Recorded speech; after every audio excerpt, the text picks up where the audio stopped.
maka jiwaku pun memujimu. Sungguh besar kau. Shalom saudara sekalian. Keluarga bahagia dan diberkati Tuhan adalah dambaan semua orang. Keluarga di mana semua anggotanya saling mengasihi, saling menghargai, dan bertanggung jawab satu sama lain. Keluarga bahagia dan diberkati Tuhan adalah keluarga yang juga bisa menyelesaikan masalah sesuai dengan kehendak Tuhan. Namun pada kenyataannya tidaklah demikian. Apa kunci supaya kita memiliki keluarga yang bahagia dan diberkati Tuhan? Kuncinya adalah kasih. Ada apa dengan kasih? Kasih kepada Tuhan dan sesama merupakan hukum yang terutama dan yang pertama. Ada apa dengan kasih? Segala sesuatu yang dilakukan menjadi sia-sia jika tidak didasarkan oleh kasih. Ada apa dengan kasih? Kristus menghendaki murid-muridnya dicirikan oleh saling mengasihi. Ada apa dengan kasih? Dalam ilmu psikologi bahwa kebutuhan untuk mengasihi dan dikasihi merupakan kebutuhan dasar primer manusia. Pernahkah saudara mendengar ungkapan keluargaku adalah surgaku?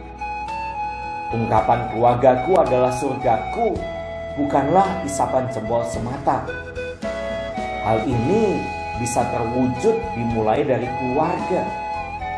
Ketika saudara sebagai suami atau sebagai istri menerapkan kasih, berarti sedang menghadirkan surga di dalam keluarga. Dan ketika keluarga Kristen memberi hidupnya dikendalikan oleh Tuhan, maka jaminan kebahagiaan dalam rumah tangga akan dapat terwujud. Saudara yang kasih oleh Tuhan Yesus, pasangan kita adalah rekan seperjalanan untuk mengarungi perjalanan rumah tangga yang panjang. Perjalanan rumah tangga ibarat mobil yang tangki bahan bakarnya harus cukup terisi. Tangki dalam rumah tangga adalah tangki emosi. Tangki emosi yang diisi dan dipenuhi dengan bahasa kasih akan membawa perjalanan rumah tangga dapat berjalan dengan baik dan lancar. Tetapi ketika tangki emosi saudara dan tangki emosi pasangan saudara kosong, perasaan cinta saudara juga akan hilang. Bagaimanakah kondisi tangki emosi pasangan saudara? Oleh sebab itu, harus kita dapat menemukan bahasa kasih pasangan kita. Ada beberapa pertanyaan yang sekiranya dapat membantu kita. Hal apakah yang jika pasangan saudara tidak lakukan akan menyakiti saudara? Hal apakah yang paling saudara harapkan untuk dilakukan oleh pasangan saudara? Bagaimanakah saudara biasanya menyatakan kasih kepada pasangan yang saudara kasihi? Apa bahasa utama kasih saudara? Apakah bahasa kasih pasangan saudara? Bahasa kasih menunjukkan kesediaan untuk menolong, untuk meringankan beban, untuk mendengarkan secara aktif, untuk memberikan waktu kebersamaan, untuk bercakap-cakap secara pribadi dari hati ke hati dengan penuh perhatian, untuk memberi dorongan semangat dan peneguhan, memberikan penghargaan, memikirkan hal-hal yang disukai dan dibutuhkan, memberikan dan menunjukkan prioritas. Saudara yang kasih oleh Tuhan Yesus pernah menyampaikan satu perintah. Di dalam Matius pasal 22 ayat 37 sampai dengan 40 yang berbunyi demikian. Jawab Yesus kepadanya, "Kasihilah Tuhan Allahmu dengan segenap hatimu dan dengan segenap jiwamu dan dengan segenap akal budimu. Itulah hukum yang terutama dan yang terbenar. Dan hukum yang kedua yang sama dengan itu ialah, kasihilah sesamamu manusia seperti dirimu sendiri. Pada kedua hukum inilah tergantung seluruh hukum Taurat dan kitab para nabi." Rasul Paulus juga pernah menyinggung tentang kasih. Di dalam 1 Korintus pasal 13 ayat 4 sampai dengan yang ke-7 yang berbunyi demikian. Kasih itu sabar, kasih itu murah hati. Ia tidak cemburu. Ia tidak memegahkan diri dan tidak sombong. Ia tidak melakukan yang tidak sopan dan tidak mencari keuntungan diri sendiri. Ia tidak pemarah dan tidak menyimpan kesalahan orang lain. Ia tidak bersukacita karena ketidakadilan, tetapi karena kebenaran. Ia menutupi segala sesuatu, percaya segala sesuatu, mengharapkan segala sesuatu, sabar menanggung segala sesuatu. Jemaat yang kasih oleh Tuhan Yesus, pada suatu kali ada seorang suami mendatangi konselor. Sang suami mengungkapkan masalahnya, mengungkapkan perasaannya yang selama ini dia rasakan kepada istrinya.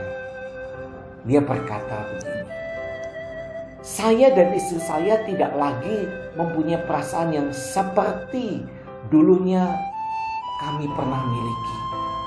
Tidak seperti waktu dulu masih pacaran. Mungkin saya tidak mencintai dan tidak mengasihi dia lagi. Dan dia juga tidak lagi mencintai saya. Apa yang harus saya perbuat?" Lalu sang konselor bertanya, "Perasaan itu sudah tidak ada lagi?"